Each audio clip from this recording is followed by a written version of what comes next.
السلام عليكم ورحمة الله وبركاته. نحمده ونصلي على رسوله الكريم. قال تعالى: يا أيها الذين آمنوا ادخلوا في السلم كافة ولا تتبعوا خطوات الشيطان إنه لكم عدو مبين. মোহতারাম হাজিরিন, আজকে শুক্রবার মাগরিবের পূর্ব মুহূর্ত দিনী মজলিসে আমরা বসেছি। সময় খুবই সংক্ষিপ্ত। আমি সংক্ষেপে 3টা পয়েন্টে আপনাদের সামনে লেনদেনের স্বচ্ছতা বিষয়ে আলোচনা পেশ করার চেষ্টা করব ইনশাআল্লাহ। প্রথম পয়েন্ট হলো ইসলামে লেনদেনের অবস্থান। ইসলামের দৃষ্টিতে লেনদেন কেমন, এর অবস্থান কি। দ্বিতীয়ত, স্বচ্ছ লেনদেনের ফজিলত এবং উপকারিতা। তৃতীয়ত, লেনদেনের ক্ষেত্রে অস্বচ্ছতার কিছু দিক এবং এর খারাপ বা কুপ্রভাব। তো প্রথম কথা হলো, আল্লাহ তাআলা আমাদেরকে ইসলাম ধর্মের অনুসারী করেছেন, যেই ধর্মের ব্যাপারে আমরা গর্ব করে বলি যে ইসলাম হলো পূর্ণাঙ্গ জীবন বিধান। সন্দেহ আছে কোনো? আল্লাহ তাআলা সূরা মায়েদায় ঘোষণা দিয়েছেন, আল ইয়াউমা আকমালতু লাকুম দীনাকুম, যে আজকে আমি তোমাদের ধর্মকে পরিপূর্ণ করে দিয়েছি। তো এটা আল্লাহর ঘোষণা এবং মুমিন মাত্রই আমাদের বিশ্বাস যে ইসলাম হলো পূর্ণাঙ্গ জীবন বিধান। তো এই পূর্ণাঙ্গতার অর্থ কি? পূর্ণাঙ্গতার অর্থ হলো জীবনের প্রতিটি স্তরে, প্রতিটি ক্ষেত্রে, প্রতিটি সেক্টরে আল্লাহর পক্ষ থেকে নির্দেশনা আছে। হ্যাঁ, মানুষ তো বলে যে জন্ম থেকে মৃত্যু পর্যন্ত, কিন্তু আমরা বলতে চাই ইসলাম এমন এক ধর্ম, এই ধর্মে একজন মুমিন ব্যক্তির জন্মের পূর্ব থেকে নিয়ে মৃত্যুর পর পর্যন্ত জীবনের প্রতিটি ক্ষেত্রে আল্লাহ পাকের পক্ষ থেকে নির্দেশনা আছে। চাই সেটা তার ব্যক্তিগত জীবন হোক, পারিবারিক জীবন হোক, রাষ্ট্রীয় জীবন হোক, সামাজিক জীবন হোক, একেবারে ঘর থেকে নিয়ে সংসদ পর্যন্ত, সমস্ত ক্ষেত্রে আল্লাহ পাকের পক্ষ থেকে নির্দেশনা আছে, হেদায়েত আছে। তো এটা একমাত্র ইসলাম ধর্মের বৈশিষ্ট্য। অন্য কোনো ধর্মে আপনি এই বৈশিষ্ট্য পাবেন না। হ্যাঁ, দেখা যাবে বৎসরের নির্দিষ্ট একটি দিন কিছু নাচ গান হলো, কিছু মিষ্টি প্রসাদ খাওয়া হলো, অথবা কিছু উপদেশ বাণী শোনা হলো, বাস ধর্মের দায় দায়িত্ব শেষ হয়ে গেল। কিন্তু ইসলাম এমন ধর্ম না। ইসলাম এটা পূর্ণাঙ্গ ধর্ম, জীবনের প্রতিটি ক্ষেত্রের বিধান আছে। তো মানুষের জীবনের একটি বড় অঙ্গন লেনদেন। লেনদেন মধ্যে আমরা কি বুঝাই? লেনদেন দ্বারা উদ্দেশ্য হলো মানুষের আয় রোজগার এবং অর্থ উপার্জনের, জীবিকা নির্বাহের যত মাধ্যম আছে, যত সোর্স আছে হতে পারে, সবটাই এই লেনদেনের অন্তর্ভুক্ত, যেটাকে ইসলামের ভাষায় মুআমালাত বলা হয়। মুআমালাত মানে পারস্পরিক লেনদেন। তো যেহেতু জীবনের প্রতিটি ক্ষেত্রে ইসলামের সুনির্দিষ্ট বিধিবিধান আছে, তো জীবনের বড় একটা অঙ্গন মানুষ লেনদেন। লেনদেন ছাড়া মানুষ চলতে পারে না। মানুষ সামাজিক জীব। সমাজে চলতে হলে প্রয়োজনের তাগিদেই তাকে আরেকজনের দ্বারস্থ হতে হয়, আরেকজনের মুখাপেক্ষী হতে হয়। এজন্য এক্ষেত্রে ইসলামের সুনির্দিষ্ট নীতিমালা আছে, যা কামেল এবং পূর্ণাঙ্গ মুমিন হতে হলে এই নীতিমালাগুলো ফলো করা, এগুলো জীবনে বাস্তবায়ন করা আবশ্যক। এই লেনদেনের ক্ষেত্রে ইসলামের যে নির্দেশনা আছে, এটা বাস্তবায়ন না করে কেউ কামেল এবং পূর্ণাঙ্গ মুমিন হতে পারবে না। আজকে আমরা তো দিনদারির মানদণ্ড বানিয়ে নিয়েছি কি কোন জিনিসকে? কেউ নামাজ পড়লো, রোজা রাখলো, হ্যাঁ, বছর বছর হজ উমরা করলো, অথবা বছর বছর চিল্লায় গেল, জিকির আজকার করলো, এগুলোকে আমরা পূর্ণাঙ্গ দিনদারির মানদণ্ড বানিয়ে নিয়েছি। আসলে বিষয়টা এরকম না। এগুলো দিনদারির একটা অংশ, কিন্তু এটা পূর্ণাঙ্গ দিনদারি না। পূর্ণাঙ্গ দিনদার হতে হলে অবশ্যই ইবাদত বন্দেগীর পাশাপাশি লেনদেন, মানুষের হক ইত্যাদির ব্যাপারে ইসলামের যে সুনির্দিষ্ট নীতিমালা আছে, যে শিক্ষা আছে, এটা আমার আপনার জীবনে বাস্তবায়ন করতে হবে। এটা ছাড়া কেউ কামেল পরিপূর্ণ মুমিন হতে পারবে না। বড় ওলামায়ে কেরাম বলেন যে আল্লাহ রাসূল সাল্লাল্লাহু আলাইহি সাল্লাম হাদিস পাকের মধ্যে এবং আল্লাহ রাব্বুল আলামিন কোরআনে পাকের মধ্যে আমাদেরকে যে হেদায়েত দিয়েছেন, এটার 4 ভাগের 1 ভাগ হলো ইবাদত বন্দেগী, বাকি 3 ভাগই হলো লেনদেন, সামাজিক, হ্যাঁ, হক অধিকার, যেটা আমাদের হযরত আলোচনা করতেছিলেন, নানা রকমের অধিকার, এইসব বিষয় সংক্রান্ত। হ্যাঁ, আমাদের কওমি মাদ্রাসায় একটা কিতাব পড়ানো হয়, হানাফি মাযহাবের ফতোয়ার অনেক বড় কিতাব। কিতাবের নাম হলো হেদায়াত। এটা 4 খণ্ড। তো 4 খণ্ডে প্রায় 2000 থেকে 2500 পৃষ্ঠা আছে। 2 বছর ব্যাপী এটা প্রত্যেক দিন 1 ঘন্টা ক্লাসের মাধ্যমে এটা পড়ানো হয়।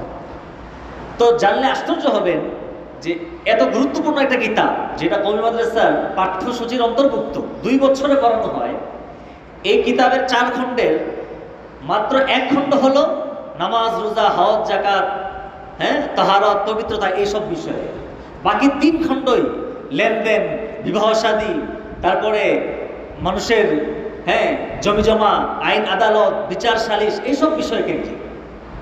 বাকি 3 খণ্ড তারা কি বুঝে আসে যে ইসলামে এই মুআমালা বা লেনদেন বা সামাজিক হক, এগুলোর গুরুত্ব কোনো অংশেই ইবাদত বন্দেগীর চাইতে কম না।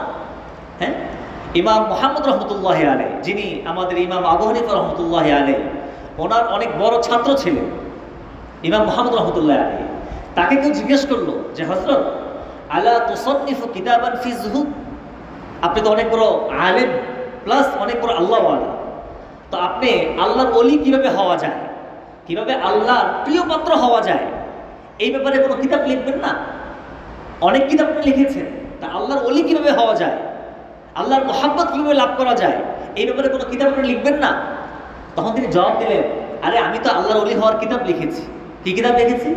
তো তিনি বললেন, আমি ক্রয় বিক্রয়ের হুকুম আহকাম সম্পর্কে কিতাব লিখেছি। কি অর্থ?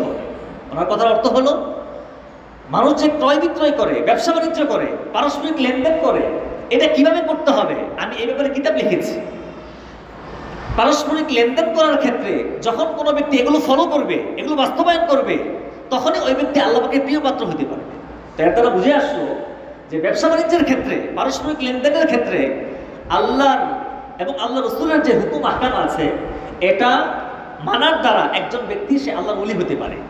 এবং এটাকে বাদ দিয়ে লেনদেনের ক্ষেত্রে ইসলামের কি নির্দেশনা, কোরআন এবং হাদিসের কি নির্দেশনা, ব্যবসা বাণিজ্যের ক্ষেত্রে ইসলাম এবং রাসূল পাক সাল্লাল্লাহু আলাইহি ওয়াসাল্লামের কি নির্দেশনা আছে, এটা বাদ দিয়ে শুধুমাত্র ব্যক্তিগত ইবাদতের মাধ্যমে, নামাজ, রোজা আর তেলাওয়াত, জিকিরের মাধ্যমে কোনো ব্যক্তি আল্লাহর ওলি হতে পারে না। এজন্য আমরা আশা করি বিষয়টা আমাদের কাছে ক্লিয়ার হয়েছে যে ইসলামের লেনদেনের গুরুত্ব কতটুকু, ব্যবসা বাণিজ্যের গুরুত্ব কতটুকু। আল্লাহ রসুল সাল্লাল্লাহু আলাইহি সাল্লাম তিনি নিজে একজন নবী ছিলেন, কিন্তু তিনি নিজে লেনদেন করেছেন, ব্যবসা বাণিজ্য করেছেন, এর নমুনা আমাদের সামনে রেখে গেছেন। মানুষ যে অর্থ উপার্জন করে, অর্থ উপার্জন করার বড় 2টা মাধ্যম হলো, একটা হলো ব্যবসা বাণিজ্য, আরেকটা হলো শ্রমের বিনিময়ে, চাকরির মাধ্যমে অর্থ উপার্জন করা। আল্লাহ রসুল সাল্লাল্লাহু আলাইহি সাল্লাম তিনি নবুয়তের পূর্বে এই দোনো ক্ষেত্রে তিনি অত্যন্ত সুনামের সাথে তিনি কাজ আঞ্জাম দিয়েছেন। তিনি সুনামের সাথে ব্যবসা করেছেন। পুরা মক্কার মধ্যে আল্লাহ রসুল সাল্লাল্লাহু আলাইহি সাল্লামের ব্যবসার ক্ষেত্রে ওনার যে দূরদর্শিতা, ওনার যে দক্ষতা, ওনার যে সততা এবং বিশ্বস্ততা, এটার একটা সুখ্যাতি ছিল। এজন্যই আম্মাজান খাদিজাতুল কুবরা রাদিয়াল্লাহু তাআলা আনহা, তিনি তো অনেক বড় ব্যবসায়ী ছিলেন, তিনি তার পুরা ব্যবসার ভার আল্লাহ রসুলের হাতে তুলে দিয়েছেন। এবং লম্বা চওড়া ঘটনা, সেটা আমি বলতে চাচ্ছি না। তো আমরা দেখতে পাই, যদি নবীজির জীবনে আমরা দেখি, তা আমরা দেখতে পাই যে আল্লাহ রসুল সাল্লাল্লাহু আলাইহি সাল্লাম তিনি নিজে ব্যবসা বাণিজ্য করে গিয়েছেন এবং তিনি নিজে শ্রমের বিনিময়ে অর্থ উপার্জন করেছেন। সহিহ বুখারী হাদিসের মধ্যে আসছে যে আল্লাহ তাআলা প্রত্যেকজন নবীর মাধ্যমে ছাগল চড়িয়েছেন, বকরি চড়িয়েছেন। মা মিন নাবিয়্যিন ইল্লা ওয়ারাআল গানাম, যে আল্লাহ তাআলা যত নবী পাঠিয়েছেন প্রত্যেক নবীর মাধ্যমে ছাগল চড়িয়েছেন। এর লম্বা চওড়া ব্যাখ্যা আজকে দেওয়া এটা আমার উদ্দেশ্য না। এক সাহাবী প্রশ্ন করলেন, ইয়া রাসূলুল্লাহ, আপনিও কি ছাগল চড়িয়েছেন? তিনি বললেন, হ্যাঁ, নবুয়তের পূর্বে আমি মক্কার বিভিন্ন গোত্রের ছাগল চড়িয়েছি অর্থের বিনিময়ে। তো এই যে শ্রমের বিনিময়ে নবীজি অর্থ উপার্জন করেছেন নবুয়তের পূর্ব পর্যন্ত। তো এর দ্বারা আমরা বুঝতে পারলাম যে ইসলামে ব্যবসা বাণিজ্য করা এটা নবীজির কাজ দ্বারা এটা প্রমাণিত। শুধু তাই না, সাহাবায়ে কেরাম ব্যবসা করেছেন। সহিহ বুখারী হাদিসের মধ্যে আসছে এই যে সাহাবায়ে কেরামের মধ্যে যে 2টা ভাগ, মুহাজির এবং আনসার। তো মুহাজিরদের অধিকাংশ মুহাজির তারা ব্যবসা করতেন, যখন নাকি মুহাজির সাহাবায়ে কেরাম তারা হিজরত করে মদিনায় গেলেন, তা আপনারা জানেন আনসার সাহাবায়ে কেরাম তারা তাদের কতটা নুসরত করেছেন, তাদেরকে ভাইয়ের মতো গ্রহণ করেছেন। তো কেউ কেউ এমন প্রস্তাব করেছেন যে আপনার কোনো কিছু করার দরকার নেই, আপনি আমার ভাই, আমার সম্পদের অর্ধেক আপনার। কিন্তু ওনারা এই প্রস্তাবকে গ্রহণ করেন নাই, বরং ওনারা বলেছেন দুল্লুনি আলা সুক, এই মদিনায় কোথায় বাজার আছে, বাজার আমাদেরকে দেখিয়ে দাও, আমরা ব্যবসা করে খেতে চাই। তো বুখারী হাদিসের মধ্যে আসছে যে অধিকাংশ মুহাজির সাহাবায়ে কেরাম তারা ব্যবসা করতেন এবং অধিকাংশ আনসারী সাহাবা তারা ক্ষেত কৃষি করতেন, তারা কৃষক ছিলেন, ফার্মার ছিলেন, কৃষিকাজের মাধ্যমে তারা তাদের জীবিকা নির্বাহ করতেন। তো এভাবে ব্যবসা বাণিজ্য এবং জীবিকা নির্বাহের জন্য কোনো মাধ্যম গ্রহণ করা, এটা ইসলাম এভাবে উৎসাহিত করা হয়েছে। সাহাবায়ে কেরামের আমল দ্বারা এটা প্রমাণিত। শুধু তাই না, নবীজি সাল্লাল্লাহু আলাইহি ওয়াসাল্লাম হাদিসের মধ্যে উৎসাহিত করেছেন মানুষ যাতে আরেকজনের পকেটের দিকে তাকিয়ে না থাকে, বসে বসে বেকার ভাতা গ্রহণ না করে, বরং কর্ম করে খায়, নিজে ব্যবসা বাণিজ্য করে অথবা যে কোনো সোর্স যেটা তার জন্য সহজ হয় এটা গ্রহণ করে। ইসলাম এ কাজে উদ্বুদ্ধ করেছে। সূরাতুল জুমআ, কোরআনে পাকের সূরাতুল জুমআর মধ্যে আল্লাহ তাআলা নিজেই ঘোষণা করেছেন যে ফাইদা কুদিয়াতিস সালাহ ফান্তাশিরু ফিল আরদ, যে যখন নাকি নামাজ সম্পন্ন হয়ে যায়, নামাজ আদায় হয়ে যায়, তখন তোমরা জমিনে ছড়িয়ে পড়ো ওয়াবতাগু মিন ফাদলিল্লাহ, এবং আল্লাহর দেয়া রিজিক তালাশ করো। আল্লাহ তাআলা নিজে হুকুম করছেন যে তোমরা নামাজ আদায়ের পর হালাল রিজিকের অন্বেষণে তোমরা জমিনে ছড়িয়ে পড়ো। আল্লাহ রাসূল সাল্লাল্লাহু আলাইহি সাল্লাম তিনি নিজে বলেছেন, মানুষ নিজের অর্থে নিজের শ্রমের মাধ্যমে উপার্জিত রিজিকের চাইতে উত্তম কোনো রিজিক মানুষ ভক্ষণ করে না। যে রিজিক সে নিজে শ্রম দিয়ে নিজে কষ্ট করে উপার্জন করে, সেই উপার্জিত রিজিক ভক্ষণের চাইতে উত্তম কোনো রিজিক হতে পারে না। আল্লাহ রাসূল উদাহরণ টেনেছেন যে আল্লাহর নবী দাউদ আলাইহিস সালাম একজন বিশিষ্ট নবী ছিলেন। হযরতে দাউদ আলাইহিস সালাম তিনি নিজে কাজ করে খেতেন। তিনি নবী ছিলেন কিন্তু তিনি নিজে কাজ করে খেতেন। তার কাজের বিবরণও সূরা সাবার মধ্যে আসছে, পবিত্র কোরআনের সূরা 22 নং পারা সূরা সাবার মধ্যে আসছে। তিনি লৌহ বর্ম তৈরি করতেন এবং সেটা বিক্রি করে তিনি তার পরিবারের খরচ তিনি বহন করতেন। তো এই সকল আয়াত, হাদিস এবং ঘোষণার মাধ্যমে এই বিষয়ে আমাদের কাছে স্পষ্ট হয়ে গেল যে ইসলামে ব্যবসা বাণিজ্য লেনদেন এটা বৈধ। ইসলামে বৈরাগ্যবাদ বা সন্ন্যাসবাদের কোনো স্থান নাই, যে মানুষ ব্যবসা বাণিজ্য ছেড়ে দিয়ে একেবারে পাহাড় পর্বতে চলে গেল, জঙ্গলে চলে গেল। তো এই বৈরাগ্যবাদ বা সন্ন্যাসবাদের কোনো স্থান ইসলামে নাই। ইসলামে ব্যবসা বাণিজ্য করতে উৎসাহিত করা হয়েছে, উদ্বুদ্ধ করা হয়েছে। বাকি অবশ্যই সেই ব্যবসা বাণিজ্য সেটা হতে হবে স্বচ্ছতার সঙ্গে, এবং ইসলাম যে নির্দেশনা দিয়েছে ওই নির্দেশনা ফলো করতে হবে। যদি লেনদেনের ক্ষেত্রে ইসলাম এর দেয়া নির্দেশনাগুলো আমি ফলো না করি, তখন আমার রিজিক হারাম হয়ে যাবে। আমার রিজিক হারাম হয়ে যাবে। ওই হারাম রিজিকের খেয়ে আমি যদি ইবাদতবন্দি করি, এই ইবাদতবন্দি কবুল হবে না। এই জন্য পবিত্র কোরআনের সূরা মুমিনুর মধ্যে আল্লাহ তাআলা ঘোষণা করেছেন, ইয়া আইয়ুহার রাসূল কুলু মিনাত তাইয়্যিবাত ওয়া'মালু সালিহান। আল্লাহ তাআলা তার রাসূলদেরকে নির্দেশ দিচ্ছেন, হে রাসূলগণ, আপনারা কুলু মিনাত তাইয়্যিবাত, হালাল রিজিক ভক্ষণ করেন এবং ওয়া'মালু সালিহান, নেক আমল করেন। তো মুফাসসিরিনে কেরাম বলেন, আল্লাহ রাব্বুল আলামিন রাসূলদেরকে এই আয়াতের মধ্যে দুইটা বিষয় হুকুম করেছেন। একটি হলো হালাল রিজিক ভক্ষণ করা, আর একটি হলো নেক আমল করা। কিন্তু হালাল রিজিক ভক্ষণ করার হুকুম আগে করেছেন, নেক আমল করার হুকুম পরে করেছেন। এর দ্বারা বুঝে আসে যে নেক আমল করার পূর্বে আমার রিজিক হালাল আছে কিনা এই খোঁজ খবর নেওয়া দরকার। এবং রিজিক যদি হালাল থাকে তাহলেই আমার ইবাদতবন্দি এটা কাজে আসবে, এর সুফল আমি ভোগ করতে পারবো। যদি রিজিক হালাল না থাকে তাহলে ইবাদতবন্দি এটা আমি কষ্ট করতেছি কিন্তু এর সুফল আমি ভোগ করতে পারবো না। হ্যাঁ, এই জন্য অবশ্যই আমাদেরকে ব্যবসা বাণিজ্য আমরা করবো, কিন্তু এই ক্ষেত্রে হালাল হারামের তমিজ রক্ষা করতে হবে। কোনটা হালাল কোনটা হারাম এটা আমাদেরকে জানতে হবে। কোনোভাবেই যেন আমার ব্যবসা বাণিজ্য, আমার লেনদেন এর মধ্যে হারামের মিশ্রণ না ঘটে। যদি হারামের মিশ্রণ ঘটে তাহলে আমার ইবাদতবন্দি কবুল হবে না। হাদিসের পাকের মধ্যে আল্লাহ রাসূল সাল্লাল্লাহু আলাইহি ওয়াসাল্লাম তিনি অত্যন্ত চমৎকারভাবে বুঝিয়েছেন। তিনি উদাহরণ হিসেবে পেশ করেছেন, এক ব্যক্তি সে লম্বা সফরের মধ্যে আছে। আপনারা জানেন সফর অবস্থায় দোয়া কবুল হয়। তো সেই সফরের মধ্যে আছে, একেবারে ধুলিমলির অবস্থা, চেহারা চুল উস্কো খুস্কো। তো সে অত্যন্ত কাকুতি মিনতি ভরে আল্লাহর কাছে দোয়া করতেছে, ইয়া রব ইয়া রব।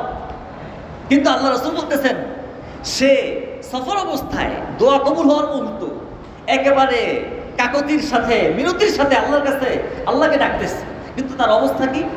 মাতামুহু হারাম, মাশরাবুহু হারাম, মালবাসুহু হারাম, ওয়া গুযিয়া বিল হারাম, ফাআন্না ইউস্তাজাবু লিযালিকা। আল্লাহ রাসূল বলতেছেন এই ব্যক্তি দোয়া কবুল হওয়ার মতো পরিস্থিতি তার মধ্যে বিদ্যমান, কিন্তু অবস্থা হলো তার খোরাক হারাম, তার রিজিক হারাম, মাতামু হারাম, মাশরাবুহু হারাম, তার পানীয় হারাম, মালবাসুহু হারাম, তার গায়ে যে পোশাক আছে এটাও হারাম, ওয়া গুযিয়া বিল হারাম, তার যাবতীয় আয় উপার্জনই হারাম।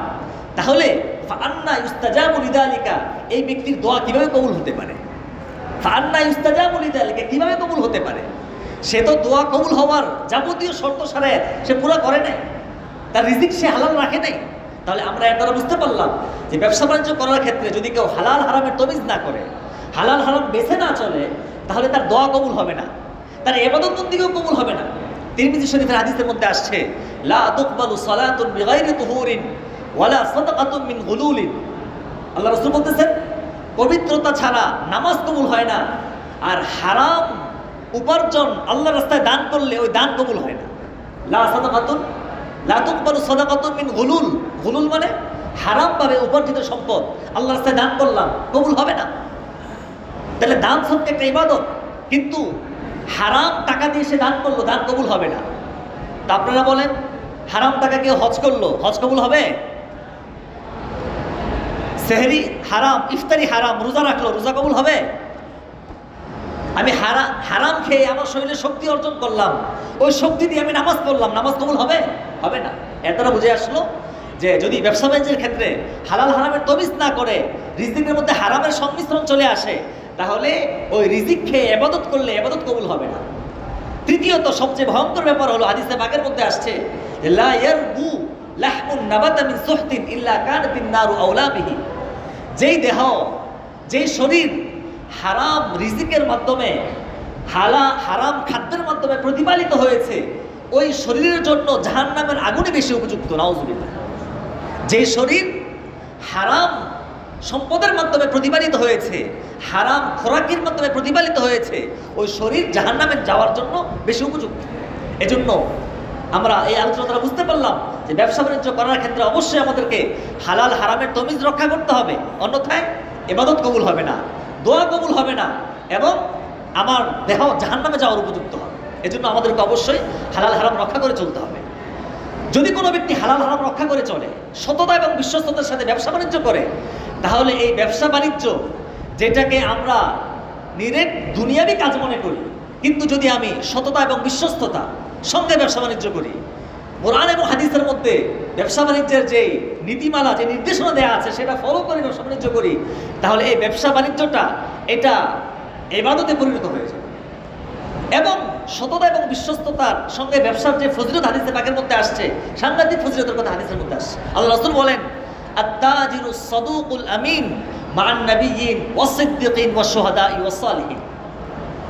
যে ব্যবসায়ী সে কয়েকটা গুণের সাথে ব্যবসা করবে, as-সাদুকুল আমিন, ব্যবসার মধ্যে সে সততা রক্ষা করে চলবে, মিথ্যা বলবে না, সত্য বলবে, এবং বিশ্বস্ততার সঙ্গে ব্যবসা করবে। তো এমন ব্যবসায়ী সে কিয়ামতের দিন নবীদের সাথে থাকবে, সিদ্দিকদের সাথে থাকবে, শহীদদের সাথে থাকবে। সুবহানাল্লাহ। এত বড় ফজিলতের কথা তো নামাজ রোজার ব্যাপারেও আসে নাই, যে সততার সঙ্গে বিশ্বস্ততার সঙ্গে কেউ যদি ব্যবসা করে তাহলে কিয়ামতের ময়দানে সে নবীদের সাথে থাকবে। সুবহানাল্লাহ। এত বড় ফজিলতের কথা কেন আসছে? এজন্য আসছে যে মানুষ ব্যবসা করার ক্ষেত্রে অনেক হারামের হাতছানি তার সামনে আসে, অনেক হারামের হাতছানি আসে। হ্যাঁ, আমার সুযোগ আছে, আমি পণ্যের একটা দোষ আছে, আমি এটা গোপন করলাম, হ্যাঁ, গোপন করে দিয়ে আমি অনেক টাকা লাভবান হয়ে গেলাম, মুহূর্তের মধ্যে আমি বড়লোক হয়ে গেলাম। আমি যদি একটু আল্লাহর হুকুম লঙ্ঘন করি, একটু মিথ্যা বলি, একটু প্রতারণা করি, একটু ধোঁকা দেই, তাহলে মুহূর্তের মধ্যে আমি হাজার কোটি টাকার মালিক হয়ে যাব। কিন্তু ওই ব্যক্তি সে আল্লাহকে ভয় করে, আল্লাহ রসুলের হুকুমের কে সম্মান করে সে সততার পরিচয় দিয়েছে, বিশ্বস্ততার পরিচয় দিয়েছে, সে দুনিয়ার লোকসানকে সে বরদাস্ত করেছে। এই জন্য আল্লাহ রসুল বলতেছেন, যেহেতু সে এতটুকু কুরবানি করতে পেরেছে, এই জন্য কিয়ামতের ময়দানে তাকে সিদ্দিক, নবী এবং শহীদদের সঙ্গে তাকে হাসর করা হবে। সুবহানাল্লাহ। এজন্য আমাদেরকে অবশ্যই সততা এবং বিশ্বস্ততার সঙ্গে ব্যবসা বাণিজ্য করতে হবে। যদি সততা এবং বিশ্বস্ততার সঙ্গে ব্যবসা বাণিজ্য করি, তাহলে কিয়ামতের ময়দানে আমরা এই পুরস্কার লাভ করব এবং দুনিয়াতে এই ব্যবসাটা ইবাদত বলে গণ্য হবে। এখন আসেন, ব্যবসার ক্ষেত্রে কিছু অস্বচ্ছতার কিছু কিছু দিক। সময় নেই, আমি শুধু শিরোনামগুলো বলবো। 1 নাম্বার, ব্যবসা করার ক্ষেত্রে অনেক সময় আমরা ওজনে কম দিয়ে দিই। এই ব্যাপারে কোরআনে পাকের মধ্যে কঠিন হুঁশিয়ারি আসছে, ওয়াইলুল লিল মুতাফফিফিন আল্লাযীনা ইযা কালু আলান নাসি ইস্তাওফুন ওয়া ইযা কালুহুম আও ওয়াজানুহুম ইউখসিরুন। যারা নাকি মাপে কম দেয় তাদের জন্য জাহান্নামের কঠিন সতর্কবাণী রয়েছে। যারা মানুষ থেকে নেওয়ার সময় পরিপূর্ণ নেয় কিন্তু আরেকজনকে দেওয়ার সময় কম দেয়, তো তাদের জন্য আল্লাহ রাব্বুল আলামিন সতর্ক করছেন, ওয়াইল মানে জাহান্নামের কঠিন শাস্তি তাদের জন্য। তো যারা মাপে কম দেয় তাদের জন্য জাহান্নামের কঠিন হুঁশিয়ারি আসছে। আমাদের সমাজে মাপে কম দেওয়া এটা সংস্কৃতিতে পরিণত হয়ে গেছে নানাভাবে। বর্তমানে ডিজিটাল জমানা, তো ডিজিটালভাবে কারচুপি হয়। হ্যাঁ, আপনার পাল্লার মধ্যে দেখাচ্ছে পুরো 1 কেজি হয়ে গেছে, বাস্তবে 1 কেজি হয় নাই, সিস্টেম করা। পাম্পে তেল বিক্রি হয়, ডিজেল বিক্রি হয়, দেখাচ্ছে 1 লিটার হয়ে গেছে, বাস্তবে 1 লিটার হয় নাই। এমন আছে না নাই বলেন আমাদের সমাজে? আছে। তো যারা মাপে কম দেয়, ওজনে কম দেয়, তো তাদের জন্য এই কোরআনে পাকের এই আয়াতের মধ্যে জাহান্নামের কঠিন হুঁশিয়ারি কথা আসছে। শুধু তাই না, আল্লাহ তাআলা এক সম্প্রদায়কে মাপে কম দেওয়ার কারণে আসমানে আযাব পানি ধ্বংস করে দিয়েছে। হযরত শুআয়ব আলাইহিস সালাতু ওয়াস সালাম একজন বিশিষ্ট নবী ছিলেন। সূরাতুশ শুআরা 19 নং পারার 2 নং সূরা সূরাতুশ শুআরা, এই সূরার মধ্যে আল্লাহ তাআলা সেই সম্প্রদায়ের বিবরণ পেশ করেছেন। তাদের অভ্যাস ছিল মাপে কম দেওয়া। তো মাপে কম দেওয়ার কারণে, ওজনে কম দেওয়ার কারণে আল্লাহ তাআলা তাদেরকে ধ্বংস করে দিয়েছে। ওলামায়ে কেরাম বলেন, মাপে কম দেওয়ার অর্থ শুধু এই না যে আমি চাল ডাল বিক্রি করলাম মাপে কম দিলাম। এর অর্থ ব্যাপক। আমি চাকরি করি, হ্যাঁ, সরকারি কোনো সার্ভিসে আছি, 8 ঘন্টা আমার ডিউটি, আমি ডিউটি করি মাত্র 6 ঘন্টা 5 ঘন্টা, কিন্তু মাস শেষে আমি স্যালারি নেই পুরা একেবারে 8 ঘন্টার, দৈনিক 8 ঘন্টার স্যালারি নেই। তো আমি বেতন নিচ্ছি পুরো 1 মাসের, দৈনিক 8 ঘন্টা করে আমার ডিউটি, কিন্তু আমি করতেছি 6 ঘন্টা 5 ঘন্টা, আমি 2 ঘন্টা 1 ঘন্টা ফাঁকি দিচ্ছি। তাহলে আমি আমার হক বেতনটা নিচ্ছি পুরা, কিন্তু আমার যে কাজ ছিল সেটা আমি পুরা করছি না। তাহলে বেতন কি আমার জন্য হালাল হবে? বলেন, হালাল হবে না। তো ওজনে কম দেওয়ার মধ্যে এটাও অন্তর্ভুক্ত। এটা একটা বিষয়। দ্বিতীয়ত, পণ্যের ত্রুটি দোষ গোপন না করা। হ্যাঁ, আমি জানি আমার পণ্যের মধ্যে দোষ আছে, এরপর আমি এটাকে গোপন করলাম, এটাকে প্রকাশ করলাম না, এটাও নিষেধ। এটাও লেনদেনে এক ধরনের অস্বচ্ছতা। হাদিসে পাকের মধ্যে আসছে, আল্লাহ রাসূল সাল্লাল্লাহু আলাইহি ওয়াসাল্লাম মদিনার এক বাজারে দিয়ে গমন করছেন, বাজারের মাঝখান দিয়ে হেঁটে যাচ্ছেন। এক সাহাবী তিনি খাদ্যশস্য বিক্রি করতেছেন। তা আল্লাহ রাসূলের সন্দেহ হলো, তিনি খাদ্যশস্যের ভিতরে হাত ঢুকিয়ে দিলেন, দেখেন ভিতরে ভিজা। তো তিনি বললেন, মা হাদা ইয়া সাহিবাত তাম, হে খাদ্য বিক্রেতা, এটা কি? তোমার খাদ্যশস্যের উপরে শুকনো, ভিতরে ভিজা, কারণটা কি? তখন তিনি বললেন, ইয়া রাসূলুল্লাহ আসাবাতুস সামা, বৃষ্টির পানি লেগে গিয়েছিল। তো তিনি বললেন, বৃষ্টির পানি লেগে গিয়েছিল, ভালো কথা। তো আফালা জাআলতাহু ফাওকা তাম কাই ইয়ারাহুন নাস, তুমি এটা উপরে কেন রাখলে না? তুমি কেন ভিজাটাকে প্রকাশ করে দিলে না, যাতে যে নেওয়ার সে দেখে নিত? তখন তিনি আল্লাহ রাসূল বললেন, মান গাশশানা ফালাইসা মিন্না, শুনে রাখো, যে ব্যক্তি ধোঁকা দিবে সে আমার উম্মতের অন্তর্ভুক্ত না। নাউযুবিল্লাহি মিন যালিক। দেখেন, রহমতের নবী, দয়ার নবী, তিনি পণ্যের ত্রুটি গোপন করার কারণে তিনি কঠিন হুঁশিয়ারি উচ্চারণ করেছেন যে ব্যক্তি পণ্যের ত্রুটি গোপন করবে সে আমার উম্মতের অন্তর্ভুক্ত না। এজন্য এক্ষেত্রে আমাদেরকে সতর্ক থাকতে হবে, পণ্যের ত্রুটি গোপন করা যাবে না। হাদিস পাকের মধ্যে আসছে, যখন ক্রেতা বিক্রেতা তারা তাদের পণ্যের ত্রুটিকে প্রকাশ করে দেয়, হ্যাঁ, ফাইন সাদাকা, হ্যাঁ, তো বুরিকা লাহুমা ফি বাইইহিমা, তখন আল্লাহ তাআলা ব্যবসা বাণিজ্যের মধ্যে বরকত দান করেন। আর যখন পণ্যের ত্রুটি গোপন রাখে, ধোঁকাবাজি করে, প্রতারণা করে, তখন ব্যবসার বরকতকে আল্লাহ তাআলা উঠিয়ে নেন। হযরত ইমাম আবু হানিফা রাহমাতুল্লাহি আলাইহি, আমাদের হানাফি মাযহাবের ইমাম, আমরা যার ব্যাখ্যা অনুসারে শরীয়তের উপর আমল করি, তিনি অনেক বড় ইমাম ছিলেন, আলেম ছিলেন, অনেক বড় ব্যবসায়ী ছিলেন। তার ঘটনা শোনাই আপনাদেরকে। তিনি একজনের সাথে ব্যবসায়ী পার্টনার ছিলেন। তো তিনি তো ব্যবসা বাণিজ্য করার সময় পেতেন না, তিনি শরীকখানা, অংশীদার রেখে তার মাধ্যমে ব্যবসা করতেন। তো একবার তিনি তার শরীক পার্টনারকে বলে দিলেন যে এই পণ্যের মধ্যে ত্রুটি আছে, যখন তুমি এটা বিক্রি করবা তখন এটা বলে দিও, গ্রাহককে বলে দিও যে ত্রুটি আছে, আপনি দেখে নেন। তো ব্যবসা যখন ক্রয় বিক্রয় হয়ে গেল, তখন তিনি যখন হিসাব বুঝে নিচ্ছেন তার কাছ থেকে, তখন জিজ্ঞেস করলেন, আমি তো তোমাকে বলেছিলাম যে ওই পণ্যের ত্রুটিটা প্রকাশ করে দিতে, তুমি কি প্রকাশ করেছিলে? তখন সে বললো, আমি তো ভুলে গেছি। তো আবু হানিফা রাহমাতুল্লাহি আলাইহি তিনি তৎক্ষণাৎ ওই একদিনে যত বিক্রি হয়েছে, শুধু ওই পণ্যের দাম না, ওই একদিনে যত বিক্রি হয়েছে কিতাবের মধ্যে লিখেছে প্রায় 30,000 দিরহাম। তো তিনি পুরাটা সদকা করে দিলেন আল্লাহর রাস্তায়, সুবহানাল্লাহ। তো এই ছিলেন আমাদের সালাফ, আমাদের আকাবির, আমাদের বুজুর্গ, তাদেরকে আমাদেরকে ফলো করতে হবে। এলো দ্বিতীয় বিষয়, যে পণ্যের ত্রুটি গোপন করা যাবে না।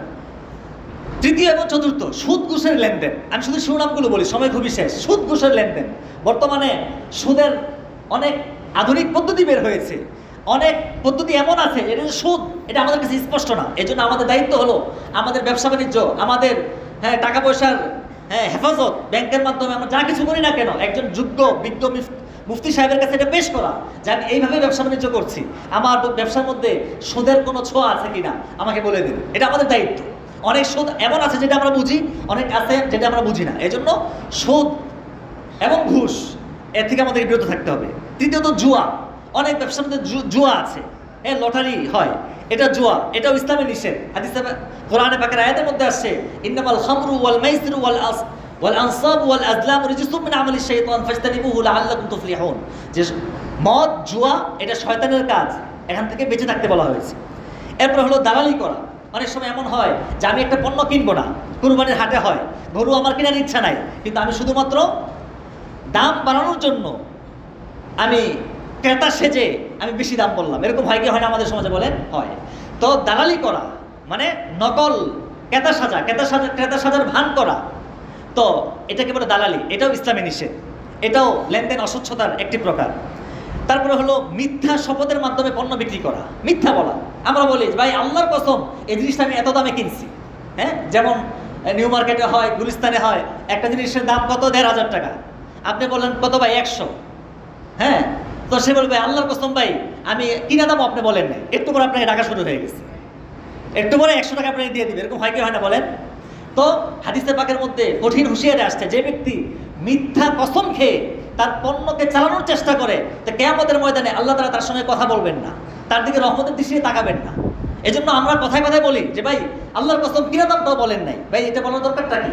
আপনি বলবেন যে ভাই আমার পুষবে না, আপনি যা বলছেন আমার পোষাবে না, আরো বাড়ান, কিন্তু কিনা দামও হয় নাই, আপনি কিনা দামও বলেন নাই, এগুলো বলা যাবে না। তো মিথ্যা বলা, মিথ্যা কসম করা, এটাও লেনদেনের ক্ষেত্রে অস্বচ্ছতার একটা প্রকার, এ থেকে আমাদেরকে বেঁচে থাকতে হবে।